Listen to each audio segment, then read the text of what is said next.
based on your presentation, Advanced Simulation-Based Study on Mixed-Mode Fracture Behavior of SICN Coatings. Lecture: Advanced Simulation-Based Study on Mixed-Mode Fracture Behavior of SICN Coatings by Arnabes Bhattacharya, DMME. See you slide 1. Introduction. Good day, everyone. Today, we'll delve into the fracture behavior of silicon carbon nitride ICN coatings, materials that are not only hard and oxidation resistant, but also hold immense promise for MEMS devices and protective surface applications.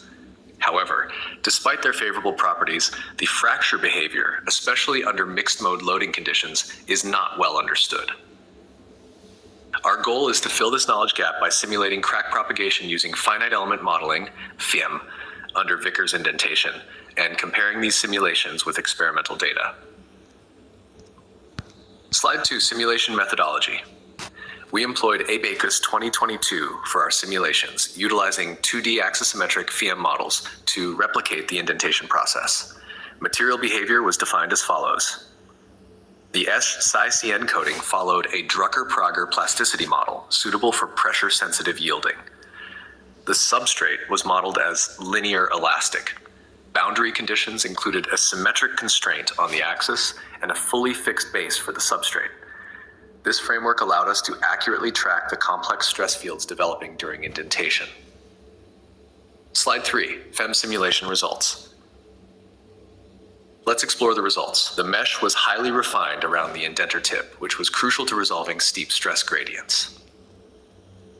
Von Mises stress contours revealed peak stresses directly beneath the indenter. This is where radial cracks typically initiate. Shear stress vectors, shown diagonally, indicated likely zones for lateral cracks. The mixed mode fracture paths were visualized via directional arrow plots, showing both radial and lateral crack growth, characteristic of mixed mode failure. Slide 4. Influence of coating thickness. We tested 3 thicknesses, 2 micrometer, 6 micrometer, and 10 micrometers.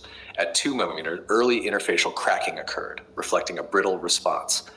6 micrometer coatings showed balanced stress distribution with more moderate cracking. At 10 micrometers, the development of a larger plastic zone was evident, which helped deflect cracks within the coating, enhancing durability. This confirms the critical role of thickness in determining fracture resistance. Slide 5, thermal stress effects. Next, we studied the effect of thermal loads, simulating a temperature jump of 300 degrees Celsius. This induced tensile mismatch stresses at the coating substrate interface, increasing the tendency for delamination and crack growth. This highlights the importance of thermal compatibility when designing SICN coatings for real-world applications. Slide 6, additional observations. We also looked at residual stress ranging from 50 to 200 MPa. Higher stresses promoted crack branching, which compromises structural integrity. The substrate material made a major difference. Stainless steel delayed the onset of cracks. Glass led to early and deeper cracking, indicating that brittle substrates worsen fracture severity. Slide 7, conclusions. In summary, our FEM simulations successfully captured fracture mechanisms validated by experiment. The use of cohesive zone models, CZM, and extended FEM, XFEM, allowed for real-time crack tracking. Critical parameters include coating thickness, residual stress, substrate choice, and thermal load.